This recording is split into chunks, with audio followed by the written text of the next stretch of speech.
Kenapa di Indonesia menggunakan panggilan haji dan hajjah bagi orang yang melaksanakan haji? Kenapa di Indonesia?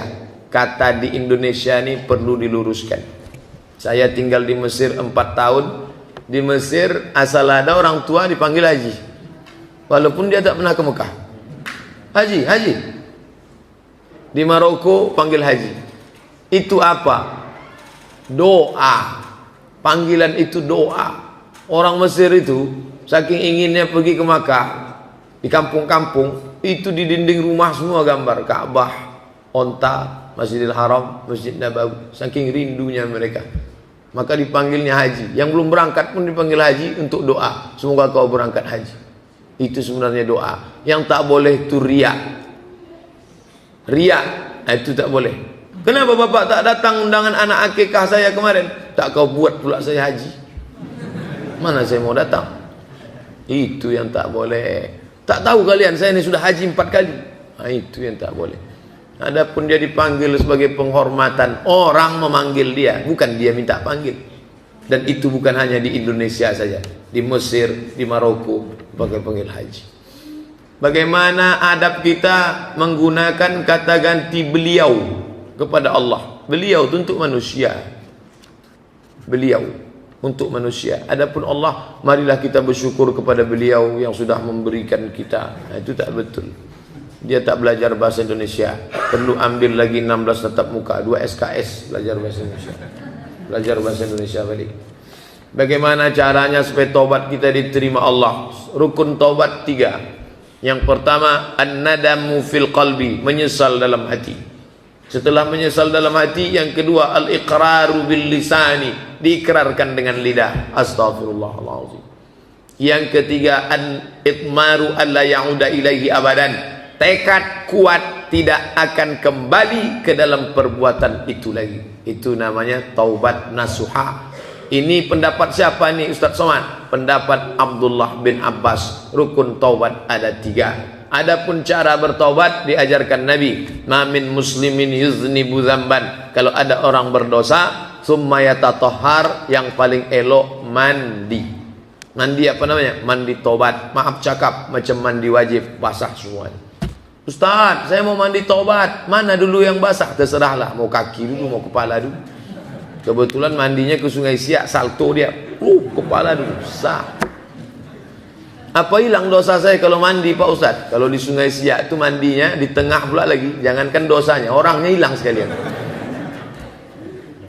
Kalau tak bisa mandi, berwudu. Kalau tak bisa berwudu, saudara kita yang dulu peminum, pemabuk, pezina, pemakai narkoba, sekarang sakit di ruang ICU, mandi tak bisa, wudu tak bisa, kasih tahu dia, suruh dia tayamum. Kalau dia tak bisa tayamum, ditayamumkan. Ambilkan tanah, letakkan ke dalam mangkuk, ke dalam piring, tumpahkan ke koran, pukulkan 2 kali pukul sekali, tepukkan ke tapak tangan, hembus ke wajah sekali sapu, pukulkan sekali lagi, tepukkan ke tapak tangan, hembus, sapukan ke lengan sampai ke siku. Debunya dibagi 3. 1, 2, 3. Yang ini untuk di bawah, yang ini untuk di dalam, yang ini untuk di sini. 1, 2, 3. Kalau banyak di sini kabel-kabel, maka pakai tayamum mazhab Maliki sampai ke siku saja. Tayamum Maliki Maroko sampai Maliki sampai siku saja. Sampai siku kalau yang Syafi'i. Kalau yang Maliki sampai pergelangan saja. Dah. 1 tayamum untuk 1 solat. Suruh dia solat sunat taubat. Banyak saudara-saudara kita tak tahu bagaimana bersuci.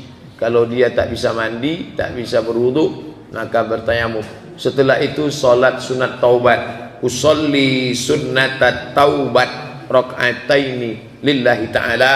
Setelah itu perbanyak istighfar. Summa yastaghfirullah, perbanyak istighfar. Illa ghafarallahu lah, maka Allah mengampunkan dosa-dosanya. Tanpa melalui solat sunat taubat. Kenapa tak mau solat sunat taubat? Solat sunat taubat lah. hanya melalui zikir setelah sholat sunat taubat. Zikir-zikir, kenapa ditawar pula taubat? Ini bukan harga supermarket, ini harga pasti. Mana yang lebih besar pahalanya? Seorang laki-laki menikah dengan janda yang punya anak atau yang tak punya anak, daripada dengan nikah dengan seorang gadis. Pertanyaan ini pernah terjadi pada zaman Nabi SAW. Datanglah sahabat Nabi mengatakan, aku sudah menikah. Kata Nabi, sama janda apa sama gadis? Aku nikah sama janda. Kata Nabi SAW, hala bikran, kenapa kau tak nikah sama anak gadis? Kata dia, adikku banyak. Sejak emak ayahku mati, adikku banyak. Kalau aku nikah sama gadis, anak gadis ni sebaya dengan adikku, tak peduli dia, malah berkelahi nanti. Tapi kalau aku menikah dengan janda ini, dia bisa jadi kakaknya, dilindunginya adik-adikku. Tengok, abang yang memperdulikan adik. Maka Nabi menerima alasannya. Ini. Jadi kalau dia nikah dengan janda, janda itu pula punya anak yatim, sabar dia, inilah yang paling bagus. Tapi kalau dipijak-pijaknya anak yatim itu, neraka jahanam tempat dia. Jadi tak bisa dikatakan lebih afdal dengan janda karena memelihara anak yatim, lebih afdal. Tengok dulu situasi dan kondisinya. Beda orang, beda lain kepala. Kira-kira paling lambat berapa menit solat tahajud sebelum solat subuh? Asal belum azan. Tapi masalahnya muazin itu pula terlambat bangun. Maka tengok jam balik. Mana jam kita? Jam subuhnya, subuh jam 5 pas. Maka kalau dia bangun jam 4.50 masih bisa dia tahajud. Jadi tak bisa patokannya azan. Punya kalender sendiri. Saya beli kalender setahun, murah harganya 15.000. Beli kalender setahun, tempel di dinding rumah. Itu penting. Setiap rumah mesti punya kalender setahun. Karena kita tak bisa berpatok dengan suara azan. Sesuaikan jam kita dengan jam televisi. Itu jadi patokan. 10 menit, 5 menit sebelum masuk waktu kita masih bisa sholat tahajud dan witir. Bagaimana hukum menengok film porno di internet? Bagaimana cara minta ampunnya? Berhentilah. Berniat dalam hati menyesal, banyak istighfar, berhenti. Tak ada cara lain daripada itu. Bagaimana hukumnya orang menerima gaji untuk dimakan, namun cara mendapat kerjanya menyogok pakai duit pelicin? Sogok ini terbagi dua. Ada sogok yang boleh, ada sogok yang haram. Mana bisa Ustadz bagi dua? Ini pendapat ulama nih. Misalnya begini, ini mesti dengarkan baik-baik. Jangan nanti keluar isu Abdul Somad menghalalkan sogok. Dilaknat Allah dan malaikat saya. Anak bapak honorer di kampung nun, di tepi-tepi pulau sana. Honorer 5 tahun. Setelah dia honorer 5 tahun, ada pengangkatan. Pengangkatan honorer, syarat ijazah S1 FKIP. 2, sudah mengabdi 5 tahun. Dibawanya lah surat pengabdian. Saya sudah ngabdi 5 tahun. Memang FKIP penuh. Datang pegawai Diknas. Apa kata mereka? Wani piro. Maka orang begini boleh dia membayar. Karena dia sedang mengambil hak dia yang sedang dipegang oleh tukang pegang centong, tukang pegang sendok. Hanya saja tukang pegang ini jahat, pengkhianat dia. Ini boleh dia bayar. Karena kalau tak dia bayar, jatah itu akan diambil oleh si Manungkalit, Uta Ginjang, Uta Julu, Raja Guguk, Sinambela. Akhirnya yang menjadi guru di daerah itu siapa? Orang kafir. Habis anak orang Islam diajaran tidak-tidak. Jadi kalau ada orang mengatakan jangan bayar, siapa yang ngambil nanti? Diambil orang kafir. Sudah berapa banyak guru-guru orang kafir mengajar anak-anak kita. Orang Islam tak mau jadi guru di pinggir-pinggir kota. Akhirnya orang kafir jadi guru. Rusak anak-anak kita.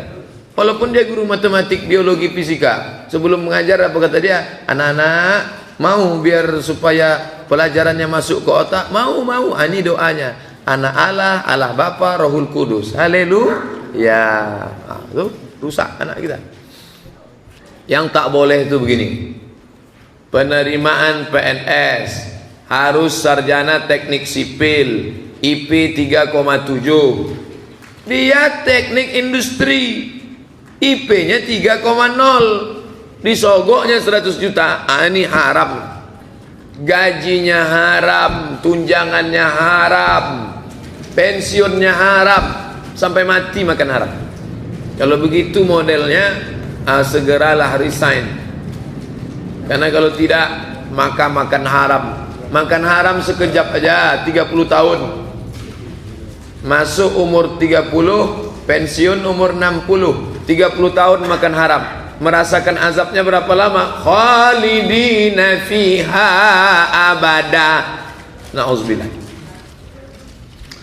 Bagaimana jika saya berniat puasa sunat tanggal 1 Rajab?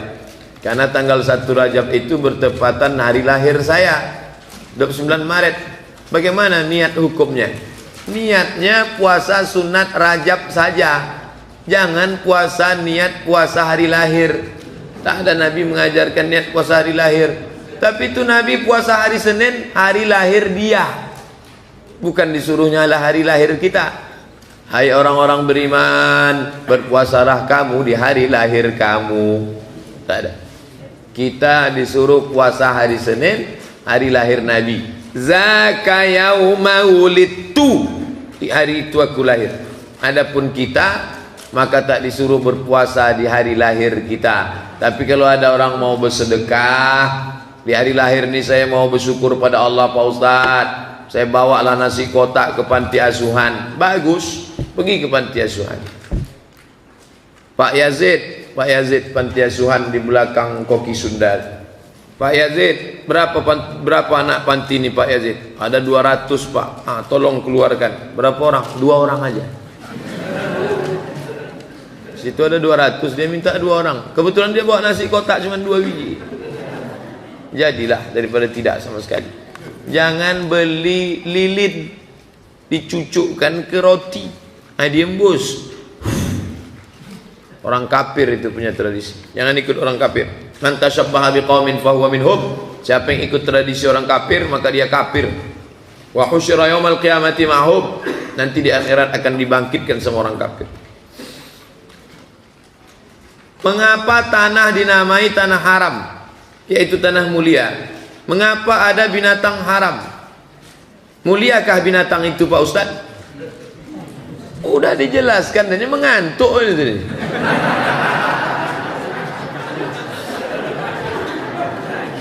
Tanah itu haram. Masjid itu masjid haram, masjid mulia. Tanah itu haram, tanah mulia. Kamput itu haram, kalau diminum hilang kemuliaan. Babi itu haram, kalau dimakan hilang kemuliaan. Kalau nampaklah na'udzubillah Ustadz parkir mobilnya di BPK, apa kata orang? Babi panggang karu, hilanglah kemuliaan dia. Saya lagi dengar cakap Ustadz tua makan babi, dia saya tengok kemarin. Kamu makan babi ya? Enggak Pak. Kemarin saya tengok kamu sama kawan, saya kuahnya aja sedikit Pak. Haram juga, menghilangkan kemuliaan. Itu maknanya. Bukan babi itu mulia, menghilangkan kemuliaan. Tanggal berapa jatuhnya 1 Rajab?